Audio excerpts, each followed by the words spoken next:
These days, J. Cole is easily on the Mount Rushmore of rap, but there was once a time where he had signed to Jay-Z's label, Roc Nation, and for over 2 years couldn't find a single song they were happy with. But let's slow down and start from the very beginning.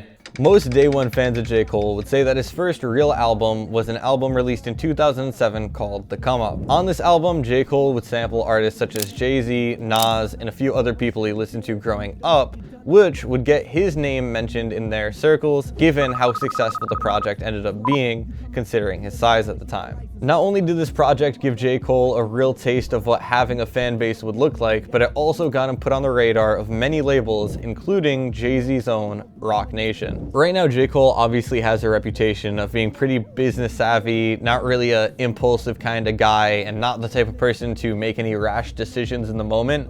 But back in 2009, he ended up signing to Roc Nation without even reading the contract. What this meant for a young J. Cole was that for him to drop any music in the future, he would need permission from the label. The very start of Cole and Roc Nation went pretty well. He asked them if he could release a project called The Warm Up. They agreed that it was a pretty good idea and let him do whatever he wanted with the mixtape, and this performed very well with his fan base. The fans actually were begging the label to put out an album with Cole. The label thought it was a pretty good idea, and Cole himself obviously wanted to release more music. But this is where things got a little complicated. Baptized at First Baptist Church, the pastor name was Reverend Johnson.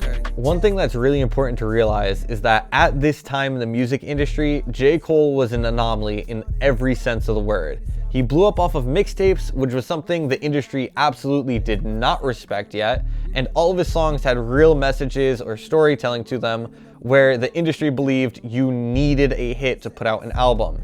So they obviously asked J. Cole for a hit so they could get working on this album, and J. Cole wasn't really familiar with working on that type of music at the time. So he gave them his first attempt, which was a song called Who Dat. Who that nigga you been waiting for? I mean, the shit was. Now obviously this was J. Cole's first attempt at a hit, so he ended up asking some radio executives what they thought of the song. Most of them said the song was fine, but there was no chance it was going to be a hit. It turns out that multiple radio stations would call their audience and play them 7 to 10 second snippets of 2 different songs and ask them which one was better. When they put an aggressive track like Who Dat against a melodic track that was out around the same time, 9 times out of 10, the melodic track would win. This means that for hits, it would be really hard for J. Cole's track to perform well, and the label allowed him to release the song but was skeptical about its performance. The label was right, because the song was one of the biggest flops he had had up until that point. Instead of being discouraged, J. Cole actually had just gone back to the studio and decided that he was going to work harder to make sure he didn't miss on the next one. So after a few months of working, he came up with a song called Higher that was so good that he went to Jay-Z to play it for him himself. And this is how it went. And I pressed play on the song and I had my arms folded. I was trying to do my best confidence look. And I was bobbing my head, looking at him like, yeah, nigga. And he was looking back at me like, woo, like, yeah, I'm fucking with this. As soon as he heard the melody, he know how the game work. He's like, yeah, nigga, melody, nigga, yes, more. So he was fucking with it. But it was not the reaction that I wanted. The reaction that I wanted was like, we got it, nigga, let's go. He didn't give me that. He gave me like, Ty was in the he was like, yo, like niggas don't really say that line, you should change that line. Which he was right. But it wasn't what I wanted. And I'm the type of person that if I don't get what I want from you, I don't even want to talk about it no more. I just want to go do something else that's going to give you the reaction that I want. Somehow J. Cole was able to take this in stride and would bring yet another song called Blow Up to Jay-Z just a month later. He had headphones on just like y'all tonight, so he wasn't aware of the sounds he was making. He was like, oh. Then he took off his headphones and he was like, he took off one headphone and he was like, I think you got it. And he put it back on and kept rocking. So I'm like, oh shit. So apparently he gets the green light from Jay-Z. Cole was feeling good. He paid for himself and some of his friends to go out. They partied a little bit and he ends up getting a phone call and he answers the phone and hears this. Yo, I think the record's a 9.5. I think you got a 10. I was like, oh nigga, come on, man. You can't be fucking serious. Now at this stage, Cole ended up slowing down a little bit. He took a little bit more of his time. He ended up watching Jay-Z on tour for a little bit. And he noticed that there's just something different about Jay-Z. Obviously, he's on tour with one of the best artists to ever do it, so he was just sitting back and trying to pay attention to what really performed well at the concerts and take a little bit of inspiration from that. After this, there was a few things he ended up picking up. He ended up talking to some of Jay-Z's producers, people that Jay-Z worked with regularly, and he ended up cooking up a song called Can't Get Enough.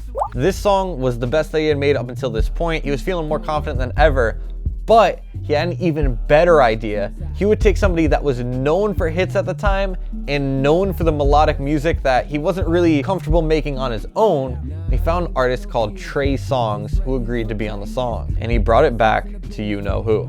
So I bring him the song. I go, this nigga's the only one. It's at a restaurant. I walk in a restaurant expecting to see people.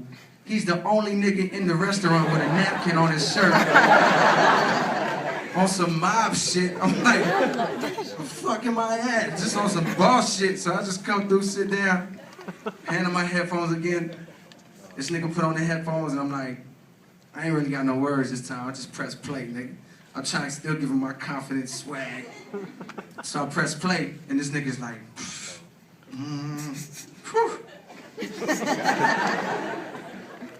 bouncing. The nigga's like this. It's like, yo, I'm not saying this is the one. Because he learned his lesson. I'm not saying this is the one. But it's exactly what I was talking about. You gotta strike while the iron's hot. If a nigga's feeling something, you gotta go with it. I had Trey Songz sing the hook, but I was like, nah, I want him to rap it. I really pictured Trey Songz rapping that hook. I should have just shut the fuck up and just let him sing the hook how it originally was. Because once I told Jay what I saw, he was like, nah, I think it loses his hit potential like that. And the Christmas break was coming. And if y'all know the industry, it shuts down right around like after Thanksgiving, it's a wrap. And we was hitting that time period. Jay kind of lost steam on the joint. I ain't strike while the iron's hot. So now I'm fucked. I'm a year and a half out from warm-up with no album to my name. I've been doing interviews for a year about my album. So after yet another failure, some more time passed, and apparently Roc Nation and J. Cole were feeling a bit antsy to drop something because his fans were constantly reaching out, asking for something new. They had heard him feature on other artists' songs, but didn't really hear much new from him, and they were kind of confused with what was going on. And apparently there were whispers that maybe J. Cole didn't really have a work ethic to be dropping music consistently, and that he might not make it in the industry. And it was that night I decided, out of just ultimate pressure, it's been too long, it's been over a year since change for niggas heard a project from me. And it's that night I decided I'm gonna drop this shit called Friday Night Lights on niggas, and I'm gonna burn up a lot of this album shit. So Cole was feeling a bit of pressure, and I don't know if he got permission to do this. I don't know if he needed permission to do this. He ended up releasing a 20-song mixtape called Friday Night Lights. Now again, this was 20 songs, but it was a mixtape, so they were all free to download and stream. Meaning that J. Cole had released 20 songs for completely free, which is why I don't even know if he needed permission from the label, because he wasn't commercially gaining anything from it. But this would end up connecting J. Cole's name with Drake, Jay-Z, Kendrick Lamar, Omen, Wale, and many more. The only problem was J. Cole had felt a bit bittersweet about the whole thing. He was really happy to be dropping music on one hand, but on the other side, he had to release multiple songs intended for his album in the future because the label wasn't really feeling some of what he was making. Despite this, the mixtape would end up performing extraordinarily well. He ended up winning Mixtape of the Year over artists like Frank Ocean, Kendrick Lamar, Big Crit, and even B.O.B., who at the time was known for making hit after hit. J. Cole really got himself established, and now, more than ever before, the fans were asking for an album. So just to cover my bases at this point, J. Cole had a lot more attention on him than ever before, but even going beyond that, he was being discussed as one of the top upcoming rappers who might be leading the industry for a little while in the future. But he also had released a bunch of the songs that the label didn't really believe in and were looked at as songs that could never be hits. But they ended up really hitting with his audience, performing very well, really contributing to the project, which again was Mixtape of the Year. So J. Cole was feeling more confident than ever and kind of had a little chip on his shoulder, feeling like he didn't need hits. And I ain't got no hits on this shit, and I don't give a fuck. But the label's view of this did not change at all, and the music industry still believed you needed hits to drop an album. So J. Cole would go back to the drawing board for another 6 months, which was not as fun as you might expect. Imagine every beat you make, you like, damn, is this a hit kick drum? Is this a hit snare drum? Is this a hit drum pattern? And then once I make that, like, is this a hit? Is this a catchy enough line? I was making songs like that. And I got a few, like, great songs through that time period, because I don't think I'm capable, like, I have too much knowledge. I don't think I'm capable of making just a terrible song. But it was uninspired music that was trying to be something. But throughout all of that, towards the end of all that, there was a diamond in the rough. There was like a shining moment for me. One night I was in this hotel room after a show, and I was listening to College Dropout, as I do. And on the worst song on that album, which is my favorite album, so I'm not dissing, but on the worst song on that album, Workout Plan, I heard this shit that I had been hearing for like however many years, 8 years now, but I heard it different as a producer. Like, oh shit, did I just hear that nigga go, I want to see you work out for me.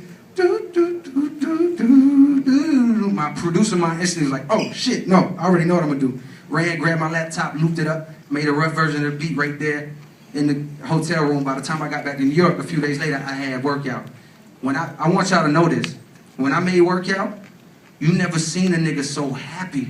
Now, J. Cole had a bit of his love for the music taken away during these 6 months, but eventually it would rebound and he would end up finding the single that he needed to release The Sideline Story, his very first album with the label. There's a good side to this and a bad side to this, and the story doesn't quite end with this project as you might expect, but first we'll start with the good side. Now, this album ended up performing so well that people started to think not only was J. Cole one of the better upcoming rappers, but that he had some of the highest ceilings out of anybody in the game at the time.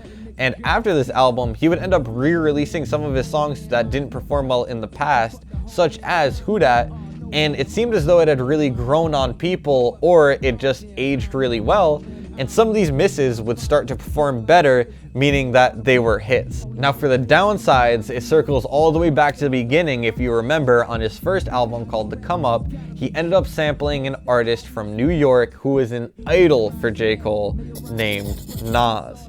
J. Cole loved Nas, was constantly listening to him, putting posters up in the room, you name it. He was the biggest fan of Nas at the time. Apparently, word ended up eventually getting back to J. Cole that Nas wasn't really happy with everything he was doing at this time, and it really undermined the entire project for Cole. Yeah, it was performing really well, and his fans were really happy with it, but if one of his biggest idols that he had since he was a little kid didn't enjoy it, what does it really matter?